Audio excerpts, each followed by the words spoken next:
Hello guys, मैं Dilkush Saini. Welcome my YouTube channel. कैसे हो? काफ़ी अच्छे होंगे, मैं आशा करता हूँ। तो देखिए, मैं आप लोगों के लिए कुछ नई चीज़ लेके आया हूँ। मैंने सोचा है कि कुछ मैं बेटर देने की कोशिश करूँ। तो देखिए, मैं आप लोगों के लिए अब कंपटीशन की जो मैथ्स है वो पढ़ाऊँगा। जैसे अपना चैप्टर रहेगा फर्स्ट, संख्या पद्धति। ऐसे और भी वीडियो में डालूंगा इससे रिलेटेड, तो आप लाइक कमेंट और शेयर जरूर करिए और सब्सक्राइब भी करिए अगर पसंद आया तो, वरना मत कीजिए।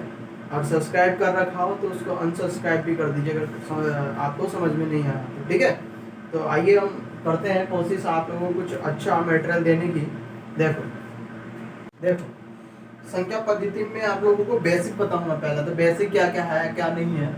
तो संख्या पद्धति जो है उसमें अपने पास संख्या कितनी प्रकार की होती है, ऐसी ऐसी चीज़ें जो आप लोगों ने कभी सुनी नहीं होगी वो मैं बताऊंगा। लेकिन पहले मैं बेसिक से लूँगा कि कौन सा, जैसे प्राकृत संख्या है, पूर्ण संख्या है, पूर्णांक है, ये क्या होती है उसके बारे में आपको डिटेल्स आपने कभी 9th 10th क्लास में, ये छोटी क्लासों में पढ़ी होगी आप लोगों ने, ठीक है। तो देखिए, अपन लेते हैं पहली, अपने पास है जैसे मान लीजिए प्राकृत संख्या। प्राकृत संख्या आप सभी जानते होंगे, मैं उम्मीद करता हूं कि आप लोगों को सबको मालूम होगा कि प्राकृत संख्या क्या है। तो देखिए, जो प्राकृत संख्या होती है वो अपने पास होती है एक से स्टार्ट होती है। जैसे 1 2 3 4 और डॉट डॉट डॉट डॉट, और ये कहाँ तक चलती है, अपने पास अनंत होती है। और इसको अपन मझले कोष्ठक में लिखेंगे। तो अपने पास जो हो गया एक से लेके अनंत तक, जो भी अपने पास अंकों का जो समूह या संख्याओं का जो समूह है वो अपने पास क्या कहलाएगा, प्राकृत संख्या कहलाएगा। आया समझ में? दूसरी बात करते हैं अपन पूर्ण संख्या की। दूसरी बात कैसी करते हैं अपन, पूर्ण संख्या की। तो देखिए, पूर्ण संख्या क्या होगी अपने पास, पूर्ण संख्या। पूर्ण संख्या की बात कर रहे हैं अपन, ये पूर्ण संख्या। अब आपको पूर्ण संख्या के बारे में भी ज्ञान होगा, तो देखिए, जिसको पता नहीं है वो देखिए ध्यान से। जो पूर्ण संख्या होती है, आप लोगों को पता है पूर्ण का मतलब होता है जो कंप्लीट हो जाता है। पूर्ण का मतलब क्या हो जाता है, जो कंप्लीट हो जाता है। तो देखिए, प्राकृत जो संख्या वो एक से होती है, जैसे 1 2 3 4 5 डॉट डॉट डॉट डॉट अनंत तक चलती है। लेकिन पूर्ण संख्या कैसे बोलेंगे इसी को, तो इसमें मैं अगर 0 और लिख दूं तो हमारे पास अब ये संख्या क्या हो गई, पूर्ण हो गई, कंप्लीट हो गई अपने पास है। तो इसी को अपन क्या बोलेंगे भाई, पूर्ण संख्या बोलेंगे। इसको क्या बोलेंगे अपन, पूर्ण संख्या। अब देखिए, यहाँ से कुछ क्वेश्चन निकल के आते हैं, इन दोनों में से कुछ क्वेश्चन निकल के आते हैं। क्वेश्चन है जैसे मैं आप लोगों के सामने लेके आता हूँ, और क्वेश्चन है आपको यस और नो में जवाब देना है। तो देखिए, अपने पास मैंने लिखा कि सभी प्राकृत संख्या पूर्ण संख्या होती है। क्या लिखा है मैंने, सभी प्राकृत संख्या पूर्ण संख्या होती है। सभी प्राकृत संख्या पूर्ण संख्या होती है। क्या ये सत्य है या असत्य है, मतलब यस या नो। पहला ऑप्शन, दूसरा ऑप्शन ये नो। तो आपको बताना। तो देखिए, क्वेश्चन क्या है कि सभी प्राकृत संख्या, ये सभी प्राकृत संख्या क्या पूर्ण संख्या हो सकती है, क्या इन सबको अपन पूर्ण संख्या बोल सकते हैं क्या। तो मैंने यहाँ लिख रखा है 1 से लेके अनंत तक जो है उसको अपन क्या होती है, हमारे पास प्राकृत संख्या होती है। और ये किस में आ रही है, पूर्ण संख्या में भी आ रही है। मतलब हमारे पास जो सभी प्राकृत संख्या है जितनी भी, जैसे 1 है 2 है 3 है 4 है 5 6 7 8 ऐसे जो भी है, उन सबको अपन क्या बोल सकते हैं, पूर्ण संख्या। क्योंकि पूर्ण संख्या में भी 1 भी आता है, 2 भी आता है, 3 भी आता है। तो ये हमारे पास क्या हो जाएगा, सत्य हो जाएगा, मतलब यस। दूसरा क्वेश्चन इसी में, जैसे मान लीजिए दूसरा क्वेश्चन है कि मैंने लिखा कि सभी पूर्ण संख्या प्राकृत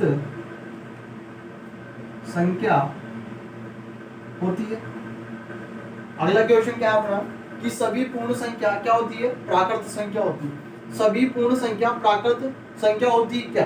तो इसमें हमें क्या बताना है, यस या नो। मतलब जो मैंने लिखा है वो सही है या गलत है, ये आप लोगों को बताना है। सभी पूर्ण संख्या प्राकृत संख्या होती है, यस या नो। देखो, सभी पूर्ण संख्या, ये सभी पूर्ण संख्या, 0 भी है, 1 भी है, 2 भी है, 3 भी है, 4 भी है, 5 भी, सभी है। सभी पूर्ण संख्या में सभी आ रही है। अब ये बोल रहा है कि ये प्राकृत संख्या है। तो देखो, 1 आ रहा है, 2 आ रहा है, 3 आ रहा है, 4, क्या इसमें 1 2 3 4 5 आ रहा है, मतलब इस पूर्ण संख्या वाली इसमें भी आ रही है, बट क्या नहीं आ रहा, जीरो नहीं आ रहा। मतलब ये जो भी है, जितनी भी संख्या है उनको प्राकृत संख्या अपन बोल सकते हैं क्या? तो बोल तो सकते हैं, लेकिन अगर जीरो हम यहाँ से हटा दें तो फिर जितनी भी बाकी संख्या उन सबको अपन क्या बोल सकते हैं भाई? प्राकृत संख्या बोल सकते हैं। लेकिन यहाँ पे क्या आ रहा है हमारे पास? जीरो आ रहा है, और सभी में तो जीरो भी शामिल है, तो इन सभी को अपन क्या नहीं बोल सकते हैं? प्राकृत संख्या नहीं बोल सकते हैं। तो ये हमारे पास क्या हो जाएगा? 9 हो जाएगा हमारे पास। क्या हो जाएगा भाई? 9। और ये गलत। लेकिन इसमें यस कब आएगा? जीरो को छोड़कर, शून्य को छोड़कर, जीरो को छोड़कर सभी पूर्ण संख्या क्या हो गया हमारे पास? प्राकृत संख्या होती है। ये हमारे पास नोट लगा के मैंने लिख दिया है, आप इसको नोट कर सकते हो। भाई देखो, मैंने बोला सभी पूर्ण संख्या, तो सभी में हमारे पास जीरो भी आ रहा है, एक भी आ रहा है, दो भी आ रहा है, तीन, तो कोई सी की भी मैं बात कर सकता हूँ और उनको हम प्राकृत संख्या बोल सकते हैं क्या? तो आंसर आएगा हमारे पास नो, नहीं बोल सकते, क्योंकि उसमें जीरो आ रहा है और जीरो क्या नहीं है भाई? प्राकृत संख्या नहीं है। इसलिए मैंने नोट लगा के यहाँ पे लिखा है कि जीरो को छोड़कर सभी पूर्ण संख्या क्या हो सकती है? प्राकृत संख्या हो सकती है। आया आपके यहाँ तक समझ में? तो मैंने प्राकृत संख्या बताया, पूर्ण संख्या बताया। अब इसके बाद में अपन बात करते हैं अगली संख्या की।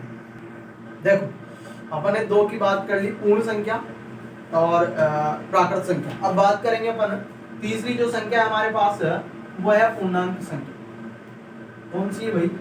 पूर्णांक संख्या। अब अपन पूर्णांक संख्या की बात करते हैं, तो देखिए पूर्णांक संख्या कौन सी होती है, कौन सी नहीं होती है, इस बारे में ध्यान से देखना आप लोग। तो देखिए, पूर्णांक जो संख्या होती है हमारे पास, ये होती है ऋणात्मक से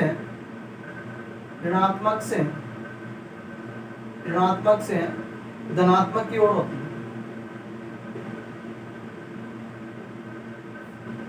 मतलब ऋणात्मक से धनात्मक की जितनी भी अपने पास पूर्ण संख्या है, वो हमारे पास क्या होगी? पूर्णांक। जैसे देखिए कैसे है, जैसे हमारे पास माइनस अनंत से लेके, जैसे -2 है, -3 है, -1 है, 0 है, फिर प्लस का 1, प्लस का 2, प्लस का 3, 4, ऐसे डॉट डॉट प्लस अनंत तक हमारे पास जितनी भी संख्याओं का समूह है, वो हमारे पास क्या कहलाएगा अभी? पूर्णांक संख्या कहलाएगा। अनंत जो हमारे पास, देखिए अगर मैं ओनली यहाँ पे 2 की बात करूं, तो 2 भी हमारे पास क्या है? एक पूर्ण संख्या है। 2 इधर भी मैं 2 ले आऊं तो ये भी एक क्या है हमारे पास? पूर्ण संख्या। लेकिन इसमें जो पूर्णांक है उसमें हमारे पास चिन्ह का महत्व है। किसका महत्व है? चिन्ह का महत्व। अगर मैं इसको, ये तो अभी तो पूर्ण संख्या, अगर मैं माइनस लगा दूं तो ये अब क्या बन गए हमारे पास? पूर्णांक बन गई। क्या बन गए भाई? पूर्णांक बन गई। क्या बन गई? पूर्णांक। तो माइनस की जितनी भी पूर्ण अपने पास संख्या है, वो सब क्या कहलाएगी? पूर्णांक कहलाएगी। क्या कहलाएगी? पूर्णांक। माइनस की होगी, लेकिन संख्या कैसे होगी? पूर्ण संख्या होगी। पूर्ण संख्या का मतलब है कि वो भिन्न में नहीं होगी। जितनी भी पूर्णांक संख्या है वो ऋणात्मक हो चाहे धनात्मक हो, लेकिन संख्या कैसी होगी? अंक कैसा होगा हमारे पास? भिन्न होगा, भिन्न नहीं होगा। मतलब कैसा? पूर्ण होगा। जैसे 2 है, 3 है, 1 है, ऐसा नहीं होगा कि 1/2, ये पूर्ण नहीं है हमारे पास। और मैं माइनस लगा दूं तब भी आप इसको क्या नहीं बता सकते? पूर्णांक नहीं बता सकते। क्यों नहीं बता सकते? क्योंकि जो 1/2 है ये क्या नहीं है? पूर्ण नहीं है। ठीक है, आया समझ में? तो माइनस अनंत से लेके प्लस अनंत तक जितनी भी हमारे पास संख्याएं होती है, वो क्या होता है हमारे पास? पूर्णांक संख्या होती है। अब देखिए आगे अपन बात करते हैं कि इसमें मैं एक क्वेश्चन जैसे आपसे पूछ लेता हूँ। जैसे है क्वेश्चन में कंटिन्यू आपको इस टॉपिक के साथ करवाता रहूंगा, आप ध्यान से देखना। जो पूर्णांक संख्या है उससे रिलेटेड एक क्वेश्चन पूछता हूँ मैं। जैसे हमारे पास क्वेश्चन है, मैंने बोला कि सभी पूर्ण संख्या पूर्णांक संख्या होती है क्या? पूर्णांक संख्या होती है। अब आप बताइए, सभी पूर्ण संख्या पूर्णांक संख्या होती है। अब आपको पता होना चाहिए पहले तो कि पूर्ण संख्या क्या है। अगर आपको पूर्ण संख्या ही पता नहीं है तो पूर्णांक तो कहां से बताओगे? और अगर आपको पूर्ण पता है और पूर्णांक नहीं है तब भी आप इसका आंसर नहीं दे सकते। मतलब कहने का मतलब क्या है कि आपको दोनों के बारे में मालूम होना चाहिए, तभी तो आगे बता पाओगे आप लोग। तो देखिए सभी पूर्ण संख्या, तो पूर्ण संख्या आपको मैंने बताया कि 0 से स्टार्ट होती है। 0, 1, 2, 3 और डॉट डॉट डॉट डॉट और कहां तक होती है? अनंत तक होती है। ये मैंने क्या बताया आपको? पूर्ण संख्या बताई। और पूर्णांक संख्या मैंने आपको यहाँ पर बता रखी है, ठीक है। तो अब मैं बोलूँ कि सभी पूर्ण संख्या, ये सभी क्या पूर्णांक हो सकती है? क्या ये सभी संख्या इस सीरीज में आ रही कहीं पर? सभी, एक भी नहीं रहनी चाहिए, एक भी नहीं रहनी चाहिए, सारी आनी चाहिए इसमें। 0 1 2 3, देखो यहाँ से देखो 0 1 2 3 4 डॉट डॉट डॉट डॉट, और कहाँ तक चल रही है? अनंत। मतलब ये जो भी हमारे पास समुच्चय है, पूरा समूह है, वो वैसे के वैसे यहाँ पे है। और किसमें? ये पूर्णांक में है। किसमें है भाई? पूर्णांक में। और ये क्या है? पूर्ण है। तो सभी पूर्ण संख्या को अपन क्या बोल सकते हैं? पूर्णांक संख्या बोल सकते हैं। आगे समझ में, ये सभी किसमें विद्यमान है? पूर्णांक संख्या में विद्यमान है, इसलिए सभी पूर्ण संख्याओं को पूर्णांक बोला जा सकता है, बोल सकते हैं, ठीक है। अब देखिए आगे और अपन बढ़ते हैं। तो आप लोग, ये क्या है, एक बेसिक है, छोटी मोटी बातें हैं, ये आप लोगों ने 10th क्लास में पढ़ी होगी, तो मैं आपको रिवाइज करवा देता हूँ, आपको याद दिला देता हूँ, ठीक है ना।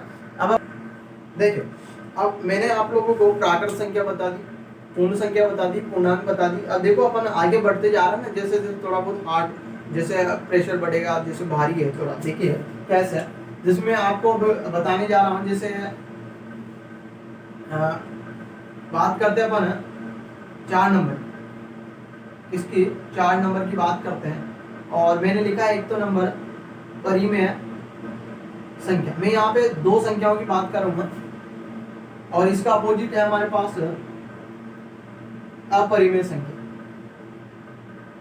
मैंने 2 संख्याओं की बात की, एक तो परिमेय संख्या और एक अपरिमेय संख्या। पहले मैंने बात की परिमेय संख्या, और एक की मैंने अपरिमेय संख्या। अब देखिए इसमें क्या क्या है। परिमेय संख्या क्या होती है, अपरिमेय संख्या होती है, दोनों एक दूसरे के विलोम होगी। तो देखिए पहली जो सिंपल परिभाषा है, जो आप पढ़ते आ रहे हैं, जो आपने 9th 10th क्लास में पढ़ी है, क्या है? देखिए जिसको अपन किस में लिख सकते हैं? P बटा Q के रूप में लिख सकते, लेकिन हमारे पास क्या होना चाहिए कि P व Q क्या होनी चाहिए? एक पूर्णांक होना चाहिए। क्या होना चाहिए? पूर्णांक। तथा Q का मान क्या नहीं होना चाहिए? 0। ये चीजें हमने 9th क्लास में 10th क्लास में पढ़ी है। क्या कि जिसको ऐसी संख्या जिसको P बटा Q के रूप में लिखा जा सकता है, मतलब अंश और भिन्न के रूप में। किसमें? अंश और हर के रूप में लिख सकता है, ठीक है। लेकिन जो हर है, मतलब P है, ये Q दिख रहा है ना अपन को, Q का मान क्या नहीं होना चाहिए? हमारे पास 0 नहीं होना चाहिए। दूसरी बात, P और Q क्या होने चाहिए? पूर्णांक होने चाहिए। पूर्णांक मैंने बताया आपके माइनस में भी हो सकता है, प्लस में भी हो सकता है। माइनस में भी हो सकता है तो प्लस में भी हो सकता है, वो हमारे पास क्या हो जाएगी? परिमेय संख्या हो जाएगी। अब एक इसमें ये है कि पूर्णांक की क्यों है? तो पूर्णांक से मतलब है कि यहाँ पे जैसे √2 बटा मैंने 2 लिख दिया, ऐसा नहीं होना चाहिए। अब 2 तो पूर्णांक है हमारे पास, बट √2 जो है ये पूर्णांक नहीं है। समझ रहे हो बात को? √2 क्या नहीं है? पूर्णांक नहीं है, लेकिन दिखने में तो आपको P बटा Q के रूप में दिख रहा होगा। और नीचे जो हर है हमारे पास, मतलब Q का मान 0 भी नहीं है, तो आप इसको क्या बोलोगे? परिमेय संख्या। लेकिन ये गलत है। क्यों गलत है? क्योंकि ये क्या नहीं है हमारे पास? पूर्णांक नहीं है। आया समझ में? तो देखिए अपन आगे बात करते हैं। देखिए एक चीज तो ये होगी, जिसको P बटा Q के रूप में लिख सके वो, और हमारे पास P और Q का मान क्या होना चाहिए? पूर्णांक होना चाहिए। और Q का मान क्या नहीं होना चाहिए? हमारे पास 0 नहीं होना चाहिए। और इसी के अपोजिट में हमारे पास क्या होता है, जिसको अपन किसके बटाबटी में नहीं लिख सकते?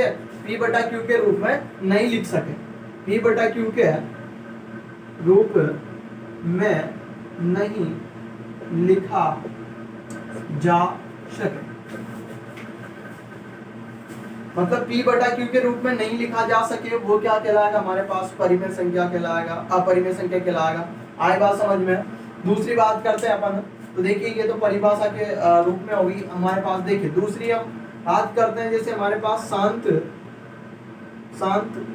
दशमलव प्रसार। अगर हमारे पास शांत दशमलव प्रसार होता है, वो भी क्या कहलाएगा? हमारे पास परिमेय संख्या कहलाएगा। अब ये हमारे पास नई चीज आ गई कि शांत दशमलव प्रसार क्या होता है। दशमलव प्रसार जो है वो 2 प्रकार का होता है। आगे मैं बताऊंगा, आपको चर्चा में करूंगा, लेकिन थोड़ा बहुत मैं समझा देता हूँ कि शांत दशमलव प्रसार क्या होता है। कि किसी भी संख्या में अगर अपन भाग देते हैं, किसी भी संख्या में अगर भाग देते हैं अपन, तो भाग देने के बाद जैसे भाग दे रहे हैं कंप्लीट उसमें भाग नहीं जा रहा, लेकिन पॉइंट के बाद में जैसे अपन दशमलव लगा के भाग देते हैं, तो जैसे अपन ने दशमलव लगाई किसी भी संख्या में हम अगर भाग देते हैं और भाग दिया तो पूरी बार नहीं गया, जैसे इसमें कितनी बार जाएगा, 2 बार में 4 आ गया, नहीं गया ना, हमने माइनस किया कितना आ गया, 1 भाग नहीं जा रहा ना, तो अपन क्या करते हैं दशमलव लगाते हैं, लगाते नहीं लगाते, पॉइंट लगाते हैं, और पॉइंट लगाते ही हम यहाँ पे 1 0 लिखेंगे। अब भाग जा रहा है पूरी बार जा रहा है, तो भाग जाएगा कितनी बार भाई, 5 बार। तो कहने का मतलब ये है कि जब भाग देते हैं तो दशमलव के बाद में हमारे पास हमने भाग दिया और यहाँ पे हमारे पास क्या आ गया भाई, तो 0 आ गया हमारे पास। तो कहने का मतलब सिंपली ये है कि जब भी हम भाग देते हैं तो दशमलव के बाद में जो हमारे पास यहाँ पे जो चीज है इसको बोला जाता है शेषफल। तो ये शेषफल हमारे पास क्या हो जाना चाहिए भाई, 0 हो जाना चाहिए। दशमलव के बाद में भी हमारे पास जो शेषफल है अगर 0 प्राप्त होता है, ये शेषफल लिखा है मैंने यहाँ पे, अगर 0 प्राप्त होता है तो हम इस संख्या को क्या बोलेंगे, इस संख्या को हम क्या बोलेंगे भाई, शांत दशमलव प्रसार बोलेंगे। लेकिन अगर ऐसा नहीं आए तो हम चेक करके बता सकते हैं, जैसे 5/2 है, इसको अपन डायरेक्टली बोल सकते हैं। लेकिन अगर देखो एक और चीज है इसमें, जैसे आपको तो यहाँ पे तो हमने भाग दे के देख लिया भाई ये शांत दशमलव प्रसार है या नहीं है, लेकिन अपन यहाँ पे हमारे पास जैसे ऐसे आ गया 3.235 है, अब इसको हम शांत बोले कि नहीं बोले, चक्कर तो ये है ना। तो देखिए कि दशमलव के बाद में काउंटेबल संख्या आ जाए, मतलब जिनको अपन गिन सके मतलब कितनी संख्या है, कितने अंक है पीछे, तो पॉइंट के पीछे कितने अंक है, 2 3 1 2 3 3 अंक है ना हमारे पास पॉइंट के पीछे, तो इनको अपन गिन पा रहे हैं, मतलब हम जैसे 3.3 2 1 4 ये है, अब इनको गिन सकते हैं 1 2 3 4 5, तो कितने अंक आ रहे हैं पीछे, 5 अंक आ रहे हैं। तो पॉइंट के बाद में जितने भी अंक आ रहे हैं उन सबको अगर अपन काउंट कर सकते हैं तो वो क्या होगा हमारे पास, शांत दशमलव प्रसार होगा। आया समझ में? तो इस शांत दशमलव प्रसार को भी अपन क्या बोलेंगे भाई, परिमेय संख्या बोलेंगे। क्या बोलेंगे, परिमेय संख्या। इसका मैं उदाहरण लिख देता हूँ आप लोगों के लिए, यहाँ पे सुविधा रहेगी, जैसे 1.27 है या फिर 4.325 है, ऐसे है हमारे पास उदाहरण हो जाएंगे। फिर आगे पर बात करते हैं, हमारे पास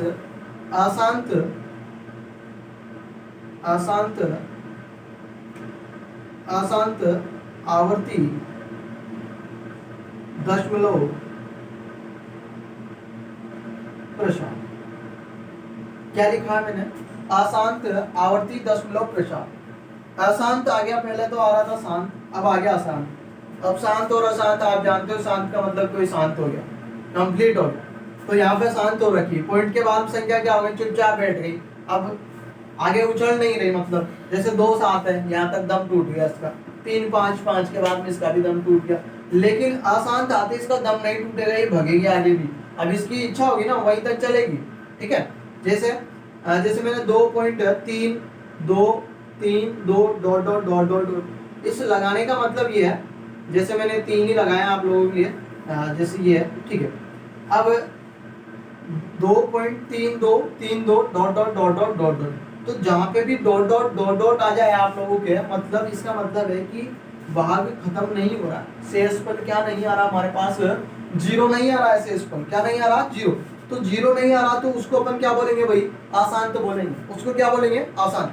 अभी इतना सा बताया मैंने कि अशांत ही बोलेंगे उसको, आवर्ती पे नहीं गया हूँ, अब जाऊंगा आवर्ती पे, देखना मतलब जो जिसका शेषफल 0 नहीं आया, और या फिर अपन देखें कि पॉइंट के बाद में वो अंक खत्म नहीं हो, डॉट डॉट डॉट डॉट हो, तो उसको अपन बोलेंगे अशांत। अब इसमें बात कर रहा हूँ आवर्ती की, ध्यान से सुनना, आवर्ती क्या है, आवर्ती का मतलब है कि जो संख्या आ रही है या जो अंक आ रहे हैं वो बार बार रिपीट हो, एक जैसे आ, जैसे देखो यहाँ पे किसी का बन रहा है तालमेल, देखो 2 3 आ रहा है, 3 2 आ रहा है, 3 2 आ रहा है, तो मतलब 3 2 3 2, फिर आगे भी 3 2 3 2 ऐसे आएंगे, तो मतलब निश्चित संख्याओं का क्या हो रहा है, पुनरावृत्ति हो रही है उनकी, बार बार वही आ रहे हैं ना, 3 2 आ गए, फिर 3 2 आ गए, फिर 3 2 आ गए, तो अब डॉट डॉट डॉट चल रहा है, तो डॉट डॉट का मतलब हो गया अशांत, और संख्याओं की संख्याएं रिपीट हो रही है, अंक रिपीट हो रहे हैं, उसको क्या बोलेंगे, आवर्ती। तो ये क्या हो गया हमारे पास, अशांत आवर्ती दशमलव प्रसार। तो ये भी क्या होगा हमारे पास, परिमेय संख्या होगा। क्या, अशांत आवर्ती दशमलव प्रसार को भी अपन क्या बोलेंगे, परिमेय संख्या। इधर आ जाइए, इधर मैंने लिखा अशांत अनावर्ती दशमलव प्रसार। देखना, अशांत का मतलब मैंने बता दिया आप लोगों को कि पॉइंट के बाद में अंक खत्म नहीं हो रहे वो अशांत होता है। जैसे मैंने एक पॉइंट जैसे लिख दिया 1 2 3 4 5 6 dot dot dot dot dot dot, तो ये डॉट डॉट डॉट डॉट का मतलब तो आप समझ ही चुके होंगे कि इसको क्या बोलेंगे भाई, अशांत बोलेंगे। अनावर्ती, अब आइए अनावर्ती पे। आवर्ती का तो होता है कि अंक की पुनरावृत्ति होती है, अंकों की क्या होती है, पुनरावृत्ति होती है। और यहाँ पे अनावर्ती आ रहा है मतलब आवर्ती का विलोम, तो यहाँ पे भी इसका विलोम क्या हो जाएगा, मतलब अंकों की पुनरावृत्ति नहीं होगी, बार बार वही अंक नहीं होंगे। एक आ गया तो फिर उसके बाद में दूसरा आएगा, फिर तीसरा अलग ही आएगा, फिर चौथा भी अलग ही आएगा। ऐसे देखो, एक आ गया, दो आ गया, तीन आ गया, चार आ गया, पांच आ गया, छह आ गया। क्या रिपीट हो रहा है, क्या हो रहा है, रिपीट नहीं हो रहा। तो ये क्या हो जाएगा, हमारे पास अनावर्ती हो जाएगी। मतलब हमारे पास जो अशांत दशमलव प्रसार है उसमें अंकों की पुनरावृत्ति नहीं हो रही है, इसलिए कौन सा प्रसार होगा, अशांत अनावर्ती दशमलव प्रसार होगा। और ये क्या होगा, हमारे पास परिमेय संख्या होगा। फिर देखिए, अब आप लोगों को एक चीज डाउट होगा, आप लोगों ने अगर सोचा होगा, दिमाग में थोड़ा बहुत सोचा होगा, तो देखना कि सर ने बोला कि P बटा Q के रूप में ही हमारे पास जिसको लिख सके वो परिमेय संख्या होगा। तो इसको कैसे लिखेंगे, तो आपको पता है इसको डायरेक्ट अपन लिख सकते हैं, क्योंकि अशांत दशमलव प्रसार मैंने बदलना बताया कि जिसमें भाग दिए पॉइंटों के बाद में दशमलव जीरो सॉरी शेषफल जीरो आता है। लेकिन देखो, अशांत आवर्ती दशमलव प्रसार ये तो सर ने बताया नहीं है कैसे आ, P बटा Q की फॉर्म में तो है ही नहीं। तो देखिए, इसको भी मैं आपको P बटा Q के रूप में लिखना बताऊंगा, ठीक है, कि P बटा Q के रूप में कैसे लिख सकते हैं। वैसे देख लीजिए, मैं बता देता हूँ कैसे आया। जैसे मान लीजिए आपने भाग दिया, जैसे आपने भाग दे दिया किसमें, 2 में भाग दे दिया, किसका, 3 का भाग दे दिया। अब आपको पता है भाग ऐसे दे लीजिए, आपको देना नहीं आता तो, ठीक है, 3 का भाग देना है भैया अपन को, भाग नहीं जा रहा तो पॉइंट लगाएंगे ना अपन, ये तो पता है हमें, है छोटी क्लास में सीखा है नहीं सीखा।